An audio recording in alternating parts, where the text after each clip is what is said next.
Bab 769. Lelaki tua aneh. Sesepuh terlalu memuji. Erikin sedikit terkejut. Hanya dengan menjalankan Reiki, orang tua itu sudah tahu bahwa dia telah mempraktekkan jurus pemurnian tubuh seperti ilmu penguat badan. Dengan ilmu tersebut, Guru si brewok jelas bukan orang biasa. Aku tidak memuji kamu, tapi merasa kasihan karena kamu tidak mati, dan hidupmu akan lebih sulit di masa depan. Orang tua itu menggelengkan kepalanya. Erikin tersenyum pahit, ia sadar akan tubuhnya sendiri. Meski orang tua itu berbicara jelek, itu bukan kutukan untuknya. Meskipun dia sudah bangun sekarang, seluruh tubuhnya sakit parah, dia tidak bisa menggunakan kekuatan apapun. Dia bahkan tidak bisa menggerakkan jari-jarinya, dan Reiki-nya sepertinya terhalang dan tidak bisa digunakan. Nampaknya akibat pil setan kali ini memang serius. Sepertinya akhir-akhir ini, aku akan merepotkan sesepuh di sini. Erikin berkata. Jangan bicara omong kosong, jika bukan karena wajah si brewok itu, aku sudah akan membuangmu. Orang tua itu bersenandung di atas tongkatnya tanpa perasaan kasihan sedikit pun. Jangan bersuara lagi, seseorang datang. Orang tua itu tiba-tiba mengangkat alisnya dan berbicara pelan.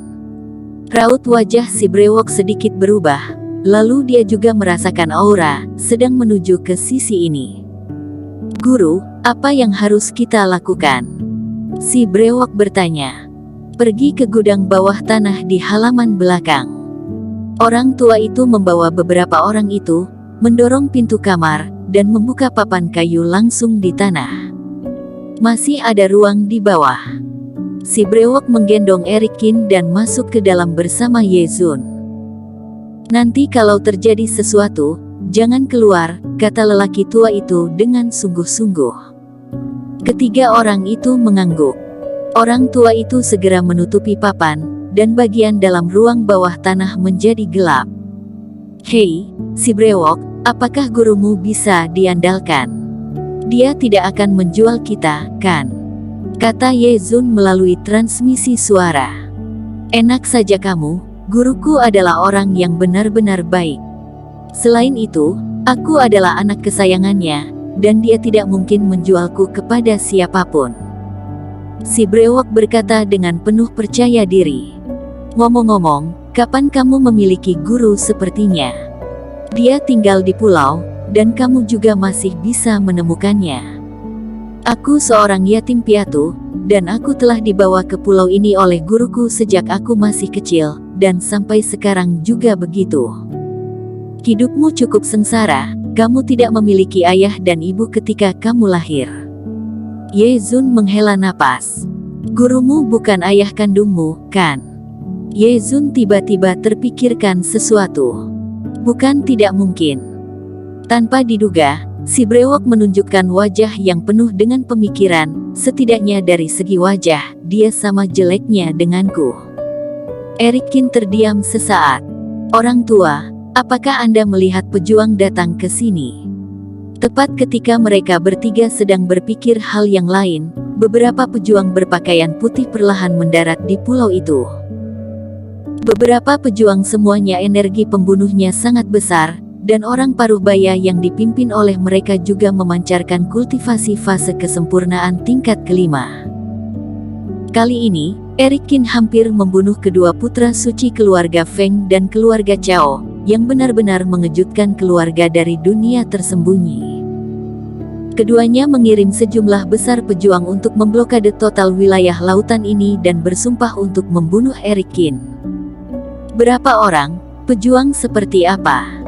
Pulau terpencil ini biasanya hanya ada orang tua ini sendirian. Orang tua itu menggelengkan kepalanya. Kalian, cari di sekitar. Pria paruh baya itu mengabaikannya dan mengatur agar bawahannya menyelidiki di mana-mana. Beberapa orang berjalan ke halaman dan membuat banyak hal menjadi berantakan. Hei, apa yang kamu lakukan? Orang tua itu berkata dengan marah, maju untuk menghentikannya. Pria paruh baya itu langsung meletakkan pisau di lehernya. Keluarga Feng dan keluarga Cao sedang melakukan sesuatu, kalau tidak mau mati jangan mengganggu kami.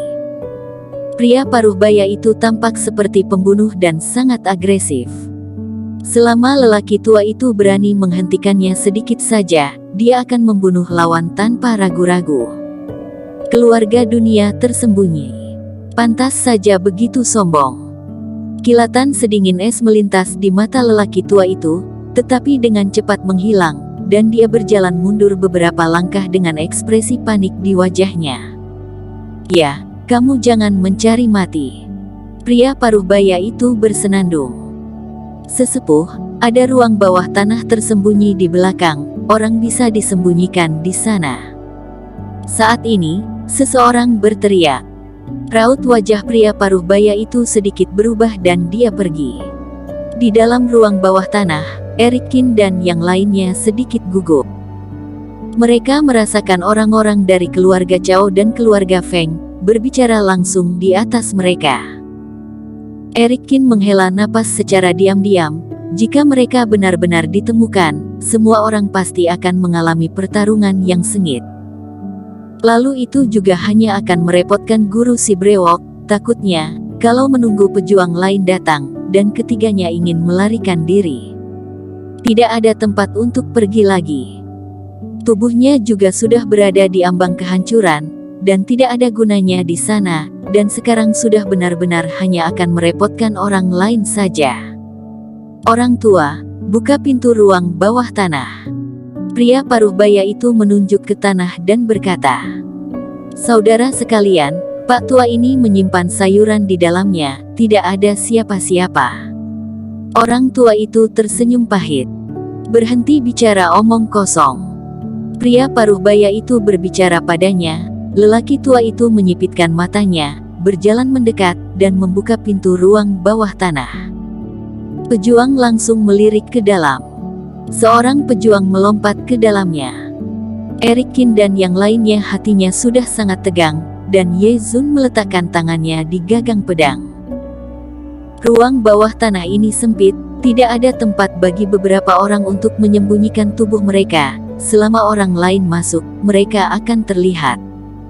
Namun, pada saat ini, Eric Qin tiba-tiba menyadari apa yang telah dilakukan lelaki tua itu, dan kemudian cahaya di depan mereka berubah. "Jangan bergerak." Eric Qin segera berbicara dengan Ye Zun dan si brewok yang sudah siap untuk menyerang itu. Selanjutnya, yang mengejutkan mereka bertiga adalah pejuang itu berbalik beberapa kali, dan bahkan matanya telah menyapu mereka bertiga, tetapi dia tidak tinggal sama sekali, seolah-olah buta. Eric Qin terkesima, apa sebenarnya yang digunakan guru si brewok ini untuk membuat mereka bertiga menghilang seketika? Setidaknya Eric Qin tidak merasa lawannya memiliki jejak formasi atau jimat. Pejuang ini secara acak mengeluarkan beberapa reiki, dan setelah menghancurkan beberapa item, dia melompat keluar dari ruang bawah tanah. Bagaimana? Tidak ada orang. Para pejuang ini telah lama mencari di pulau ini, tetapi mereka tidak menemukan apa-apa dan siap untuk pergi dari sini. Kawasan laut ini cukup luas dan terdapat banyak pulau-pulau kecil, dan mereka tidak bisa tinggal di satu tempat dalam waktu yang lama untuk mencari. Orang tua, jika kamu melihat orang-orang ini di masa depan, pergilah ke pulau besar dan katakan padaku, akan ada hadiah besar, tetapi jika aku mengetahui bahwa kamu telah menyembunyikan penjahat ini, kamu akan mati. Sebelum pergi, pria paruh baya itu menyipitkan mata ke pria tua itu dengan mengancam. Pasti. Orang tua itu tersenyum dan membungkuk dan melengkungkan tangannya. Sebelum beberapa orang menyadarinya, dia menembakkan beberapa reiki tanpa disadari mereka, dan masuk ke tubuh mereka. Setelah beberapa orang itu pergi dari sini, Eric Qin dan yang lainnya keluar dari ruang bawah tanah.